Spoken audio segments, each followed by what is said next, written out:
Right group news media channel के तरफ से मैं गौरव सहारे आप सबका स्वागत करता हूँ।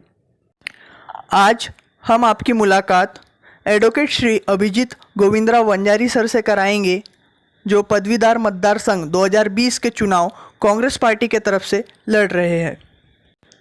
आपको इनके राजकीय क्षेत्र के बारे में बता दूं, 2014 पूर्व नागपुर विधानसभा कांग्रेस के उम्मीदवार रह चुके हैं, 2005 दक्षिण नागपुर विधानसभा के उम्मीदवार रह चुके हैं, 2005 से 2008 तक उपाध्यक्ष युवक व स्पोर्ट्स सेल महाराष्ट्र प्रदेश कांग्रेस कमेटी 2003-2007, सचिव महाराष्ट्र प्रदेश युवक कांग्रेस 1999 से 2003, सह चिटनीस NSUI महाराष्ट्र प्रदेश प्रवक्ता, सह चिटनीस नागपुर शहर कांग्रेस कमेटी। शैक्षणिक क्षेत्र में इनके योगदान की बात करें तो 2000 से 2015 तक सदस्य रह चुके व्यवस्थापन परिषद व सीनेट सदस्य, राष्ट्रसंत तुकडोजी महाराज नागपुर विद्यापीठ, सचिव अमर सेवा मंडल नागपुर, 7 शैक्षणिक संस्था जिनमें engineering, polytechnic, pharmacy, law, management, science, commerce, arts, अध्यापन, शिक्षण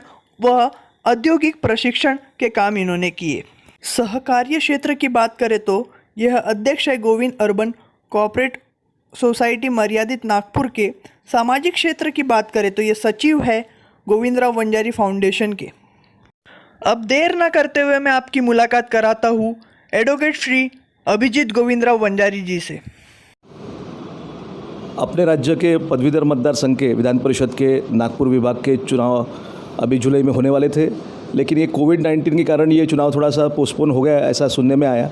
मुझे लगता है कि ये दिवाली के बाद या अक्टूबर के बाद ये चुनाव होगा। अब ये चुनाव एक अच्छे तरीके से लड़ा जा सकता है, ऐसा हमारे ध्यान में आया, क्योंकि पिछले कई साल से हम लोग देखते आ रहे हैं कि भारतीय जनता पार्टी के ही व्यक्ति इस चुनाव को हमेशा जीतते रहते हैं।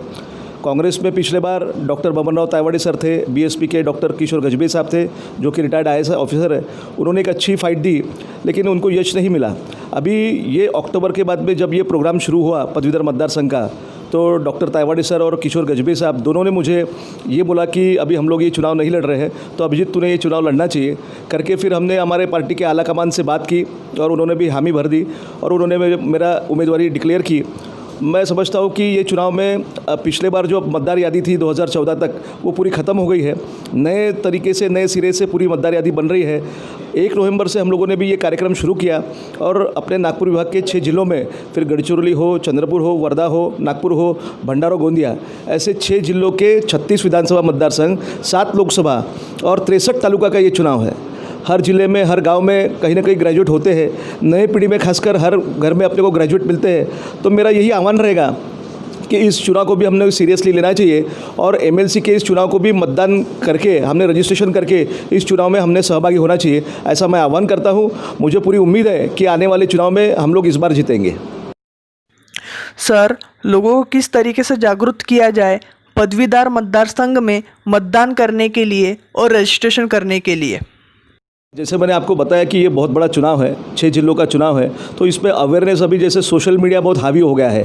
पहले 2014 के पहले सोशल मीडिया का उपयोग इतने बड़े प्रमाण में नहीं होता था, लेकिन अभी सोशल मीडिया के माध्यम से हम लोग युवाओं को अपील कर सकते हैं कि हर गांव में जो ग्रेजुएट है वो अपने अपने माध्यम से वहाँ पर अपना नाम पंजीकृत कर सकते हैं, रजिस्टर्ड कर सकते हैं। और इसमें खासियत है कि आपको केवल नागपुर विभाग का वो रहिवासी चाहिए, उस जिले का रहिवासी चाहिए। वो कहीं भी किसी भी देश के किसी भी विद्यापीठ का ग्रेजुएट हो, चाहे वो दिल्ली विद्यापीठ का हो, चाहे MP के विद्यापीठ का हो, चाहे अमरावती विद्यापीठ का हो, चाहे अकोला का हो, कहीं का भी हो, वो केवल ग्रेजुएट चाहिए। और उसमें भी चाहे वो BA हो, BCom हो, BBA हो, BCA हो, MBBS हो, इंजीनियर हो या BMS हो, तो किसी भी प्रकार का स्नातक जिसने परीक्षा पास की है उसका डिग्री प्रमाण पत्र या उसकी मार्कशीट चाहिए और साथ में उसका आधार कार्ड चाहिए, क्योंकि आधार कार्ड में उसका रहवासी का दाखिला वो होता है, और एक फ़ोटोग्राफ चाहिए। तो इतना सिंपल तरीके से उसका फॉर्म भरना होता है। तो मैं इसी माध्यम से यही आह्वान करना चाहूँगा हमारे सभी लोगों को कि अपने कांग्रेस पार्टी के या अन्य अपनी जो सहयोगी पार्टी है उसके माध्यम से, जो हमारा अलग अलग गांव में संगठन है, उस संगठन के माध्यम से हम लोग लोगों तक ये बात पहुंचा सकते हैं, क्योंकि उसमें अवेयरनेस आना बहुत ज़रूरी है। और मैं समझता हूं कि पूरे 6 जिलों को लेकर आज करीब कम से कम 10 से 12 लाख ग्रेजुएट या 6 जिलों में होंगे, लेकिन अभी भी उस तरीके से रजिस्ट्रेशन उतने प्रमाण में नहीं हुआ है। तो मैं यही आह्वान करना चाहूँगा फिर से कि आप सब लोग इसमें इंटरेस्ट लें और अपने अपने ज़िले में अपने अपने युवाओं के ग्रेजुएट्स के फॉर्म भर के लें। हमारे न्यूज़ चैनल के माध्यम से आप लोगों को क्या कहना चाहोगे? ये पदवीधर मतदार संघ का जो चुनाव है ये सर्वसमावेशक चुनाव है ऐसा मैं समझता हूँ, क्योंकि उसमें पढ़े लिखे तो हर जगह रहते हैं। तो पढ़ा लिखा ये काश्तकार भी रह सकता है, कोई कामगार भी रह सकता है, कोई बेरोजगार भी रह सकता है, हमारे घर की महिलाएं भी ग्रेजुएट रह सकती है, सरकारी नौकरी करने वाला व्यक्ति भी रह सकता है, शिक्षक भी रह सकता है। तो हर समाज के हर तबके में काम करने वाला व्यक्ति ये ग्रेजुएट होता है। इसलिए मैं समझता हूँ कि ये सर्वसमावेशक चुनाव है। तो इसमें सबसे बड़ा मुद्दा अगर कोई होगा, और खासकर 2014 के बाद में देश की परिस्थिति बदलने के बाद जो खासकर बीजेपी ने वायदा किया था कि हम लोग रोजगार देंगे, तो आज तक के किसी को रोजगार नहीं मिला।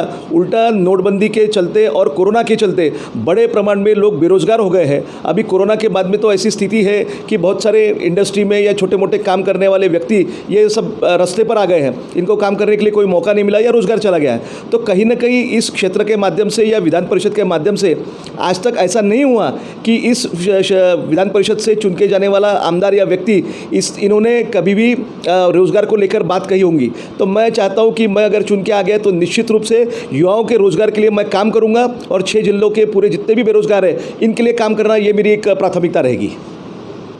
ये थे एडवोकेट श्री अभिजीत गोविंदराव वंजारी सर, जो लोगों के हित के लिए काम करना चाहते हैं। आज के मुख्य समाचार यही समाप्त हुए। धन्यवाद।